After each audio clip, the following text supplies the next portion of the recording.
Hand me one page of your writing and cover your name. Would I still know it was yours?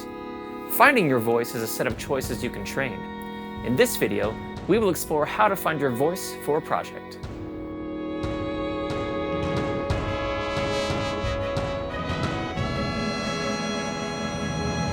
Today, I'll show you 5 short exercises that build a clear, personal voice. For each one, I'll explain why it helps, how to run it, and what to listen for in the results. After that, I'll connect the dots so you can see the path from sound to flow to control, specificity, and then to stance and modulation. I'll end with a 2-week plan you can follow to help you craft a voice for your project. When writers discuss the voice of a project, they're talking about 5 repeated choices. The words you reach for first, the way you build a sentence, the sound those sentences make when you read them aloud, the stance your narration takes towards the scene and the people in it, and how you modulate that voice to fit the genre, character, or project. Through this video, I'll show you how to train each of those principles so you can fold the gains back into your writing. For this first exercise, we focus on rhythm. Ursula K. Le Guin asked writers to listen to the sound of their sentences, and vary length on purpose. That makes your lines easier to process, and helps important ideas land. For this first drill, take one idea and rewrite it as a ladder. Start with 5 words, then 10, then 20, then 40, and then back down the ladder to 5. Keep the meaning of the idea, sentence, or paragraph, but let the rhythm change as you write with different word counts. Read each version aloud and record it. Notice where your ear perks up and where it drifts. You'll start to feel where a long line builds energy and where a short line delivers it. This approach comes from Le Guin's Steering the Craft, which approaches prose as sound first. For what is a voice if it's not heard? Now that your ear is awake, we need raw material that shows your natural phrasing. Set a timer for 10 minutes and write without stopping. Don't cross out, don't fix grammar. Aim for concrete nouns and strong verbs so the page stays specific. When the timer ends, read the page aloud and circle the words and turn of phrases you reach for when you're not trying to impress anyone. Those patterns are part of your voice. This method separates the creator from the editor so the page can breathe. This time practice comes from Natalie Goldberg's Writing Down the Bones, and the creator versus editor split comes from Peter Elbow's free writing work. Once you have raw phrasing, we learn control on the page. Choose a short published passage, about 120 words long. Copy its structure, match the sentence length, the punctuation, and the rhythm, but change the content. Then, while the pattern is still in your ear, write the same idea again in your own way. Put the 2 versions side by side. Say out loud what you'll keep and what you'll drop. You're training your hands to shape sentences on purpose, not by accident, and you're doing it without borrowing someone else's tone. This guided imitation pairs Peter Elbow's looping with the closed reading mindset Francine Prose teaches in Reading Like a Writer. Now we move from control to credibility.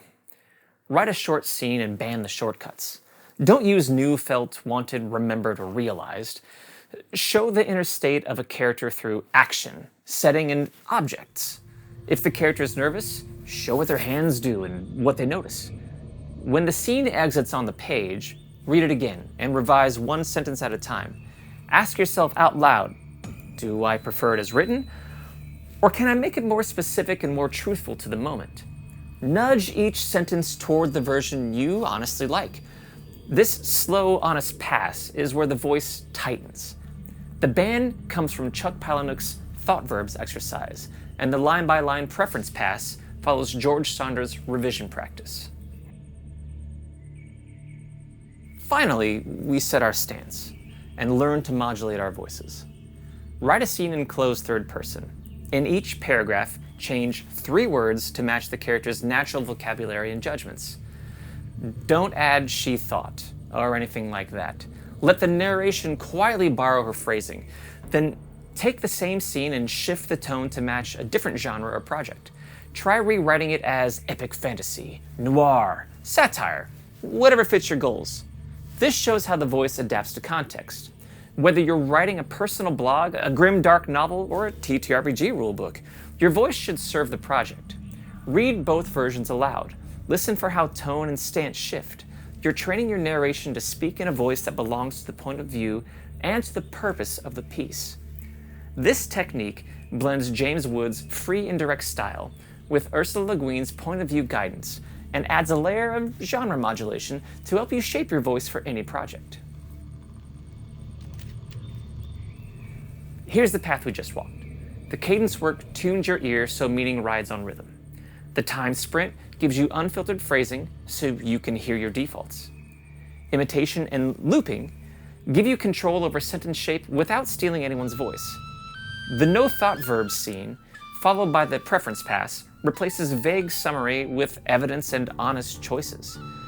The free indirect tilt sets your stance so the narration speaks in a voice that belongs to the point of view on the page, and genre modulation shows how voice changes from project to project or character to character.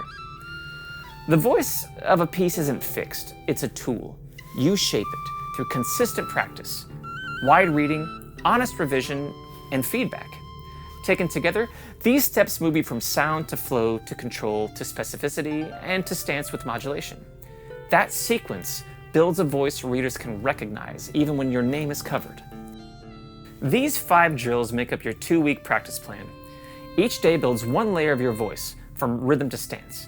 If you follow the sequence, you'll hear your style emerge, and you'll learn how to shape it with intention. If you found this video helpful, subscribe to Worlds Within for more world-building content. In the next video, we'll cover the shaping of continents, and discuss how landforms influence culture, trade, and conflict, and the kinds of stories that can evolve in a region based on its geography. If you want to build your voice through practice, follow the 2-week plan I outlined. It's simple, repeatable, and designed to help you hear your own style more clearly.